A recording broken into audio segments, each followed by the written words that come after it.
Salut les gens qui regardent!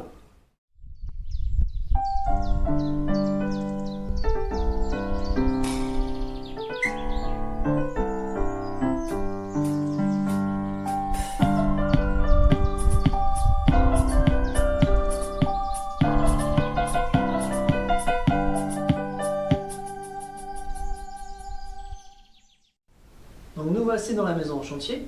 Donc pour rappel, avec Mathilde, on rénove actuellement un corps de ferme, donc qui est constitué de pierre et de terre, pour lequel on souhaite utiliser un maximum de matériaux écologiques et surtout que le bâti reste perspirant, c'est-à-dire qu'il gère la vapeur d'eau et non pas la bloquer, comme ça peut être le cas par exemple sur des bâtis neufs, tout en ciment, où là ça va être très imperméable. Ici, le bâtiment il est très ancien, plusieurs siècles. La maçonnerie, elle est directement appuyée sur la roche-mère, donc il y a de l'humidité venant du sol naturel qui circule naturellement dans la maison, dans les murs. Donc celle-ci, elle doit pouvoir circuler toujours naturellement dans la maison après rénovation. Donc pour le moment, on est en train de réaliser le sol et c'est justement un des éléments clés pour que le bâti reste perspirant, puisque là, il va s'agir évidemment d'un revêtement qui prend toute la surface de la maison. Donc on souhaite partager avec vous la création de tout ce sol, de ces différentes couches. Donc à savoir, dans cette première vidéo, on va parler du hérisson ventilé, qui représente la première épaisseur du sol, donc qui est un horizon de cailloux, dans lequel on va retrouver divers réseaux, on va en parler un petit peu plus loin, et notamment le drain, qui lui va permettre de ventiler cet horizon de cailloux et de justement participer à la gestion de cette humidité. Et dans les prochaines vidéos, on verra la constitution des autres épaisseurs qui vont former ce sol, donc à savoir notamment celui sur lequel je suis actuellement, qui est l'isolant, qui a été réalisé en panneau de liège expansé, et par-dessus on réalisera donc une dalle en béton chaud, et on finira par un revêtement de finition qui est la tonnette. Et pour ce faire, on va rentrer tout de suite dans le vif du sujet, en voyant ensemble une couche technique détaillée justement de chacune de ces couches, et de voir exactement avec quel type de matériaux elles sont constituées. C'est parti! Voilà la coupe technique du sol de la maison, une fois terminée. Voyons tout ça en détail. Première couche, le hérisson ventilé, d'une épaisseur de 15 cm, qui est réalisé en 20-40, c'est-à-dire des cailloux dont le diamètre est compris entre 20 et 40 mm. Deuxième couche, l'isolation thermique, qui est réalisée donc en panneau de liège expansé, en deux passes, de 2 et 4 cm croisés, donc 6 cm au total. Troisième couche, la dalle en béton chaud, qui est constituée donc de sable, de gravier et de chaux NHL5 sur une épaisseur de 11 cm. Et sont représentés les joints de dilatation nécessaires à la réalisation de la dalle que nous reverrons plus tard. Et la quatrième couche, qui est constituée du mortier de pose, donc toujours en chaux, et des tommettes qui constituent le sol final. Dans le hérisson, nous allons retrouver donc les réseaux d'alimentation et d'évacuation arrivant de l'extérieur vers la maison, à savoir l'assainissement, les télécoms, l'électricité et l'eau. On y trouve également les ventilations nécessaires au bon fonctionnement de la maison. En premier, la ventilation de fosse Tuzzo, aussi appelée ventilation secondaire, et la ventilation du drain à l'air qui serpente dans le hérisson. Sans oublier le cuivre nu pour la mise à la terre de l'installation électrique. Sur l'isolant sera fixé les réseaux de distribution en eau froide et en eau chaude pour le rez-de-chaussée et l'étage. Voilà le plan de la maison. La partie orange clair est celle que nous sommes en train de rénover pour notre habitation principale.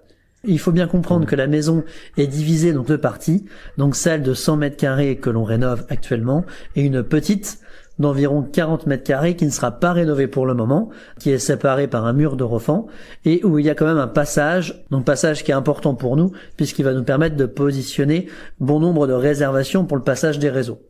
Notamment une réservation en PVC, diamètre 80, pour le raccordement du drain, donc entre la partie 200 m² qui sera notre partie d'habitation, et la petite partie qu'on aménagera plus tard. Justement, pour le passage des réseaux, de notre côté, dans la partie de 100 m², on a un premier passage sur le pignon pour les réseaux d'alimentation en électricité, eau et télécom, et un deuxième passage sur la façade sud pour le passage des réseaux d'évacuation et de ventilation, donc l'assainissement et le drain ventilé. Et c'est ce réseau-là que l'on va détailler aujourd'hui. Avant toute chose, pour réaliser un sol comme celui-ci, il faut creuser, ou comme on dit, préparer le fond de forme, qui est la couche la plus basse, pour nous, qui correspond au terrain naturel. Armé d'un marteau-piqueur, d'une pelle, d'une brouette, nous avons creusé sur une épaisseur allant de 80 à 20 cm de fond, afin d'obtenir une réservation en profondeur de 35 cm par rapport au niveau sol fini souhaité.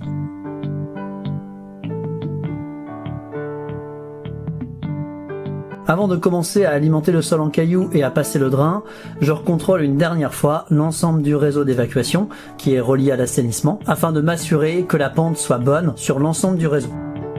L'ensemble des canalisations d'évacuation sont en diamètre 100 et avec une pente moyenne de 2%. Nous avons choisi un drain Hanley type agricole de diamètre 80. Je commence par le raccorder sur la ventilation extérieure qui passe sous le seuil, au niveau d'une porte. Sur la photo du bas, on peut voir à l'extérieur la ventilation donc qui remonte le long du mur et qui est chapeautée par un extracteur statique qui permet de ventiler le drain en partie basse du mur. À mesure que je passe le drain, je le cale avec du 20-40 parce que malgré tout, il reste assez rigide, il a du mal à tenir plaqué au sol et il doit impérativement rester bien plaqué au fond du fond de forme justement, bien sur le terrain naturel. Ici, je viens raccorder la deuxième ventilation, parce qu'il faut savoir que le drain, on a décidé de le ventiler en partie basse, au pied du mur par l'extérieur, comme on a pu le voir précédemment, et également en partie haute, donc directement au faîtage, raccordé par l'intérieur de la maison, ce qui permet d'avoir une double ventilation et un bon brassage au niveau du drain. Alors cela n'est pas fait systématiquement, mais nous on avait la possibilité de le faire, puisqu'on déshabille complètement la maison, et on a la liberté par l'intérieur finalement de pouvoir faire un peu ce qu'on veut. On n'est pas contraint par des aménagements existants. Je commence à alimenter la maison en cailloux, à la brouette, et dès le début, à l'aide du laser, je me positionne tout de suite à la hauteur finie du caillou, afin de caler immédiatement tous les réseaux dans l'épaisseur de caillou nécessaire. Il faut être vigilant sur le calage des réseaux, c'est pour ça que je commence par bien recouvrir ici les réseaux électriques par exemple et eau, afin qu'il n'y ait pas de cavité creuse d'air sous les réseaux et qu'il n'y ait pas d'affaissement futur. Donc je fais en sorte que le caillou passe bien en dessous, bien calé, avant de couvrir l'ensemble de la surface. Je contrôle l'altimétrie du sol avec un niveau laser sur l'ensemble de la surface, ce qui me permet d'avoir tout le temps une cote précise. Donc par contre, ça nécessite de reporter la station du laser. Une fois la station installée, je prends mon niveau 0 sur un seuil de porte qui est mon point de référence pour tout le chantier. Ainsi, je n'ai plus qu'à rehausser le récepteur du niveau laser pour avoir ma hauteur de caillou souhaitée. Donc ici, plus 20 cm pour abaisser mon laser au niveau du 20-40.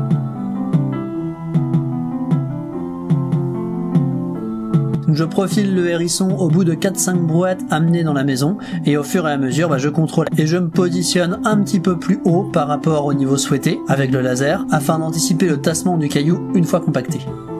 Autre point de vigilance, la zone du tableau électrique où là on a beaucoup de gaines à arriver, donc là je fais ça à la main pour vraiment bien caler l'ensemble des gaines. Et c'est reparti. Quand on n'a pas de cailloux pour caler le drain, on peut aussi faire appel à un enfant, donc environ 3 ans, 18 kg, c'est très bien. Je pose à intervalles réguliers, donc environ tous les 1,50 m, 2 m, un T en PVC, donc diamètre 80 tout femelle, pour raccorder des perpendiculaires sur le drain, afin de croiser le drain sur toute la surface. Pour l'ensemble des raccords sur le drain, nous avons choisi d'utiliser des raccords PVC gris classiques, donc entièrement femelles, où on vient directement coller le drain avec de la colle PVC.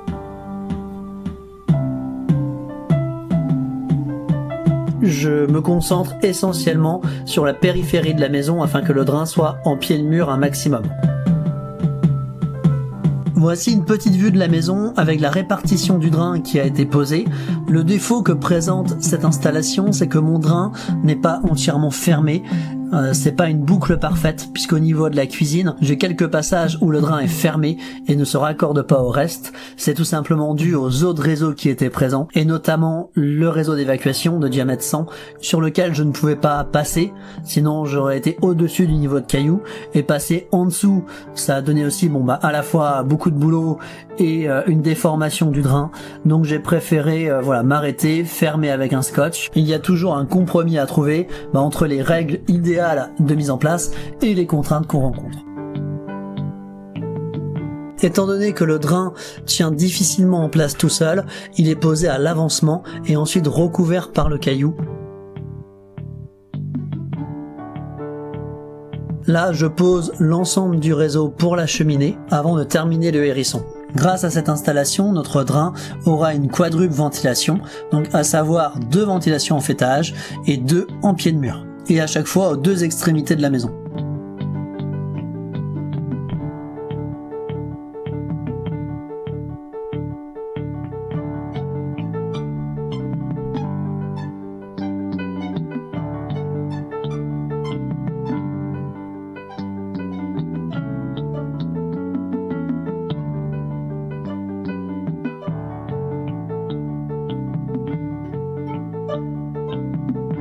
Une fois l'ensemble du caillou acheminé dans la maison, j'ai renivelé l'ensemble de la surface pour vraiment ne plus avoir de trous, de bosses, que ce soit déjà le plus plat possible avant de commencer à compacter.